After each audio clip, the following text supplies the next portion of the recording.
We're not exactly sure what that person means by this question, whether they're asking whether that exists in our own society, or whether the ideas that we present to you are inclusive of people who have those experiences, which of course they are. And we have discussed individually with many people the idea that many souls may choose those particular experiences as challenges that can help humanity figure out how to relate to those people in different ways, how to communicate with those people in different ways, how to even cure those conditions, perhaps in certain circumstances.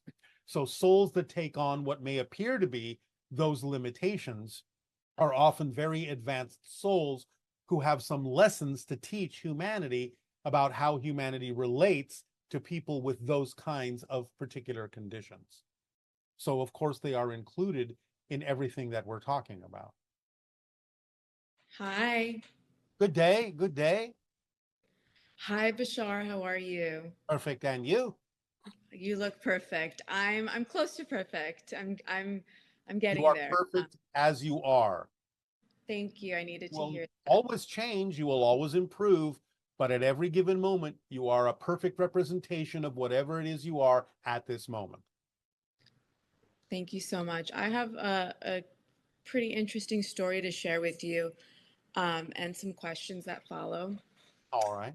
Um, During meditation one day, the energy and the consciousness of Mother Ayahuasca came to me, and Yes. I sat with it, and it felt really good. And I didn't necessarily say, "Oh my gosh, I need to go do ayahuasca," but the medicine came to me through people, and it was really nice. And shortly after, that was about 8 months ago, and a month or two after, you came into my consciousness, and I found your teachings. And your Yes. teachings have really helped me move from believing into knowing. All right. And it has changed my frequency a bit, and Oh, yes, quite a bit. but it brings challenges, new ones, and Absolutely. That's what they're for. I'm enjoying the challenges.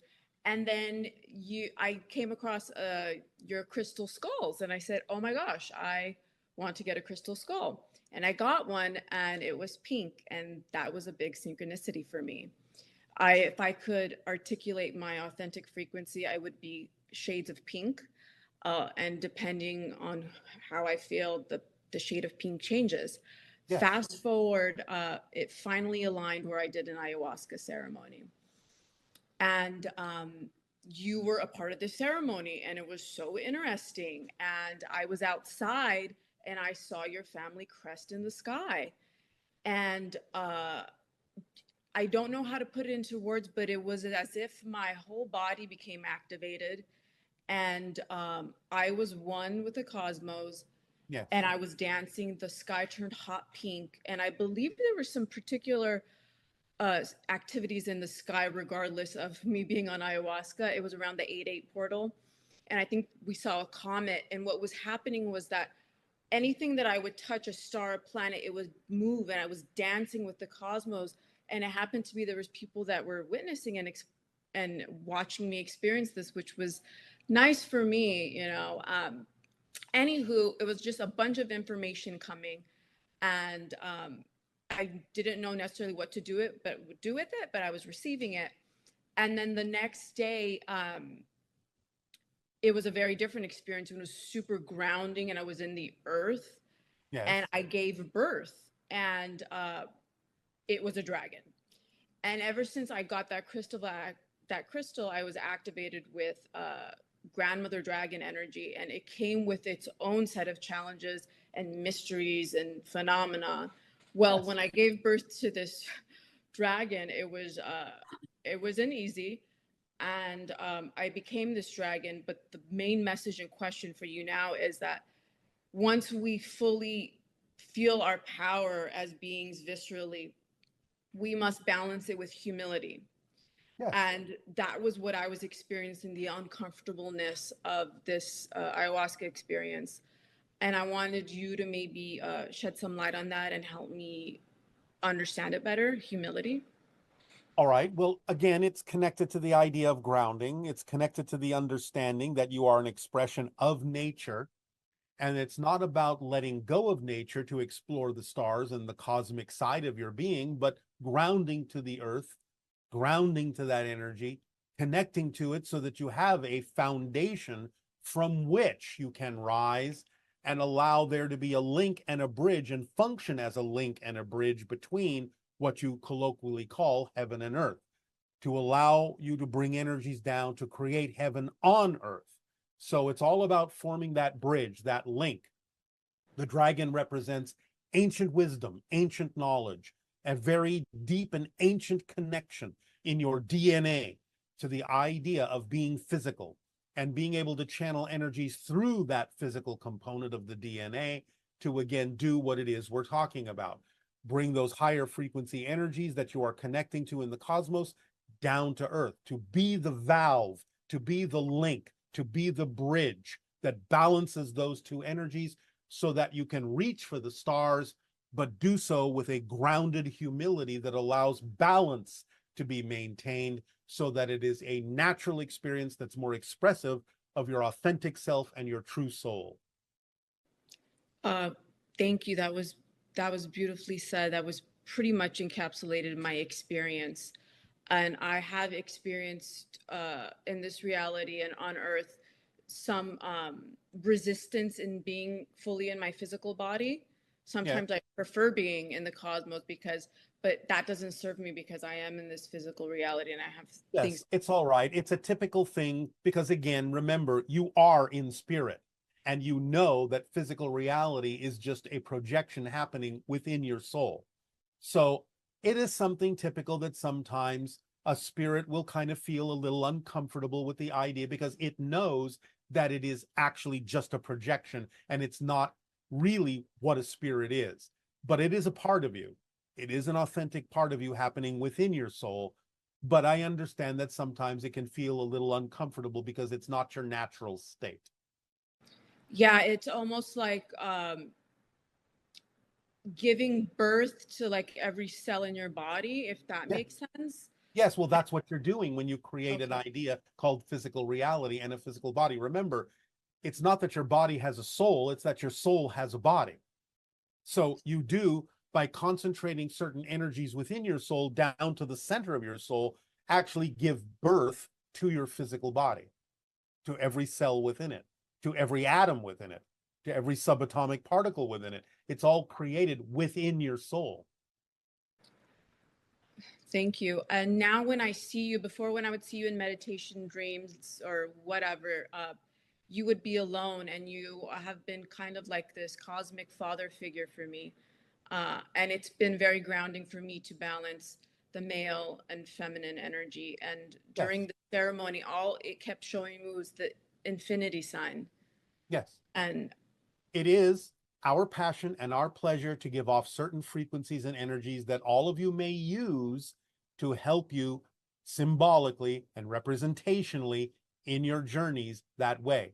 It doesn't mean that I am literally involved in the same way that an individual might choose to be involved. But since I have a multidimensional nature, any single one of you can tap into my general frequency and use that part of my energy to help you on your journeys in that way, because we give ourselves to you that way so that you may include our vibration within the mix or the recipe of the challenges that you face to help you, guide you on your journey. So in picking up on that frequency that way, we are happy to participate as the general energy that we give off, even though it doesn't necessarily mean that I literally, as an individual, am participating in your experience with you. and ever since that ceremony, now when I see you, you're with a group of people. Yes, Um, do you know what that means? How why that of shift happened? course. Of course. Remember, very often in these conversations, the translation from us comes through as we instead of Mm, I. That is because I am connected to a group of individuals, many individuals, a multitude of individuals telepathically, and we come through together as a group. I am simply the representation of that group. As a single entity, as a single individual, I am facilitating that. But I am, in essence, a multidimensional group of entities. That now is the level on which my species exists as a multidimensional group of entities for every individual. So we come through as a group. wow, that makes a lot of sense. And now that I'm looking at your background in the trees, I've been connecting to trees my whole entire life, but of late, like a tree will just call me and I'll Yeah. just put my hand on it and I just that feeling of being alone is kind of gone. Well, Can yes, because you're connecting to the extraterrestrials, forest. You're can connecting extra, to you're sorry, connecting to the forest. You're connecting to the underground network of the roots and the systems that allow trees to know that they are, in essence, not necessarily just individuals, but they are, in essence, a group, a forest, a grove, a collection. They are conscious in their own way and communicating with you.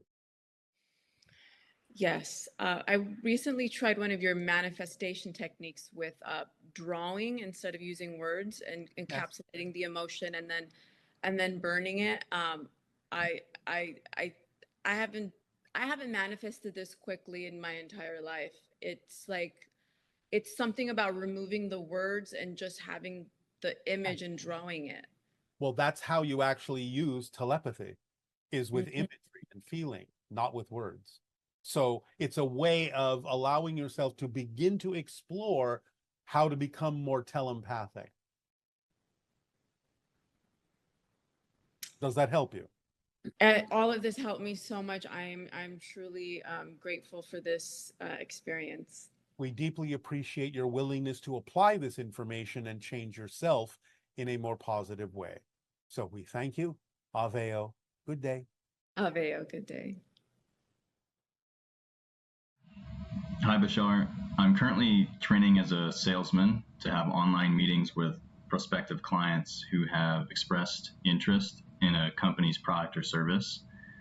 And I was hoping you could help me to understand the most important things I need to know about acting with integrity and being of the most help that I possibly can to my prospects. Focus not on the idea of selling the product, but how the product serves those to whom you are selling. In other words, how can our product help you? How can it serve your needs? How can it help you become more of what it is you prefer to become? How can it help change your life in ways that make your life more the way you would prefer it to be? So it's all about the idea of how what you do can better serve the people that you are, quote unquote, selling to, rather than focusing on the idea of selling to them. It's about serving them. And then the sales will happen automatically where it needs to, if you allow them to be excited about what your product can do for them. And it's all about how it can serve them. Good day. Good day. Good day. Greetings, family. Welcome to my home. My passion is being a teacher and a mother. And I am now understanding that I am a preparer of the way for the new 6th hybrid race here on planet Earth. In the Sedona transmission, you mentioned in your civilization that you are all parents to all children. I would love some clarification or a synopsis on how you grew physical beings for your civilization in the beginning to now evolving to materialization. Are you asking us how we procreate? In a sense, but the evolution of it going from a birth canal to materialization. All right. Well, the idea again has to do with being your authentic self, following your passion and acting on it, which raises your frequency. And over time, the continual raising of that frequency starts to mitigate your connection to some degree to the concept of physical reality, or allows you to experience physical reality truly as a projection of your consciousness. So eventually you really start experiencing physical reality as something far more flexible, malleable than solid. And when you arrive at that point in your evolution, then you start to realize everything is just frequencies of energy. And when you start to really realize that and are telepathically bonded to the rest of your society when you reach that certain point, then that collective energy telepathically suddenly turns your physical reality into something quite fluid and quite transparent and quite dreamlike.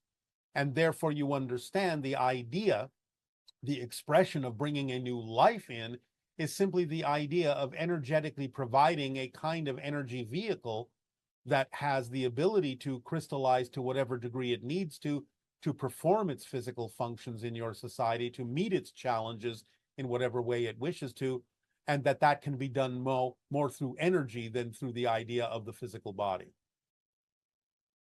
Is the physical body, is the way that we have children here on this planet now for survival? Was it a part of being able to nurture and grow, or is that something that we'll evolve out of? Eventually, it is something that you will evolve into a little bit differently. You will maintain it for quite some time, but you will experience it differently as you evolve over the next 1,000 of your years. It will be something that will happen a little bit differently. It's a little bit challenging to describe the differences for you, but let us just say, if we could give you a rough analogy, it would be more like you're still giving birth physically, but it takes on a more dreamlike quality. So time and space are compressed in a way so that one moment you are pregnant, and then you kind of go through this dream, and then the next moment the baby is there. So there is a collapsing of your physical materiality, still connecting to physicality, but taking on a more dreamlike quality so that you don't really experience the birthing process in exactly the same way you experience it, more like going into a dream state, an astral state, experiencing directly the connection with the spirit of the child. And the next thing you know, when you wake up from that dream, the child is there. The child has been physically born. So it's going to be more like that. Thank you. I actually had a similar experience. I was what was called currently as a gestational surrogate, and I was the biological mother to a child that was not genetically related to me. And what my question regarding that is, there's something that is being shown in science called microchimerism, Yes. and that is the exchange of cells. Yes. My question is, what information is in the exchange of cells between mother and fetus? And why do we carry it for the rest of our lives? Well, because you're part of the same soul family. So it's a way of creating an imprinting to know that there is always a connection with that being. And it's done through the exchange of genetic material physically as a representation of the soul family connection that you have and the agreement you made to be the mother, to be the vehicle to bring through that particular entity into physicalness, even though you are not initially genetically connected. The genetic exchange shows you that you are connected on a soul level. Are we going to evolve away from mother, father into all parent? Well, to some degree. Again, those distinctions will to some degree remain, but again, it will become more broadly understood and more telepathically experienced in a more balanced way. Thank you. In the Sedona transmission, you brought through, and your channel brought through an entity that was kind of hinted at being revealed, connecting the heart and the mind, but I have yet to hear if it is time to reveal who that was. It was a mantis king. Okay, that's what I thought. My next question is, at the Sedona transmission, I had the pleasure of sitting in front of your channel, and the channel began to look like a mirage. Yes. And was in that moment where I was able to see that, was I also quasi-physical? To some degree, yes. You were allowing physical reality to not be as real, as solid. You were allowing yourself to pick up on our frequency a little bit more, and therefore experience reality a little bit more like we do, where we don't experience it as being solid. We experience it as being more of a multidimensional mirage. My last question is, I would like to create a documentary film about my story as a gestational surrogate, which actually is the biological or the birth mother to these children. Yet I'm finding that it is a passion, but there is an undercurrent of anger, as the experience I went through was very painful but beneficial. And it is the catalyst to this. And my hope is to bring out all the information so women that decide to be a carrier can have all the information to make a conscious choice. That's fine.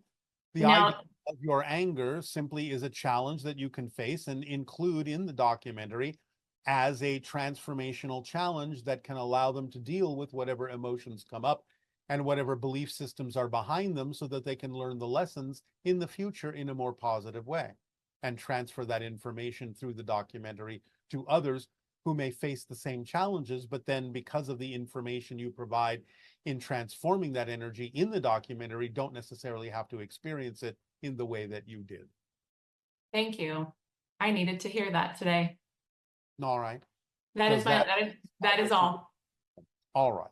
Then we thank you. Aveo. Good day. Aveo. Hey Bashar, it's Mehul from Toronto. I'm just wondering, since it's been 1 year since you've announced that we're 1 minute from midnight, how many seconds from midnight are we right now? 27 seconds.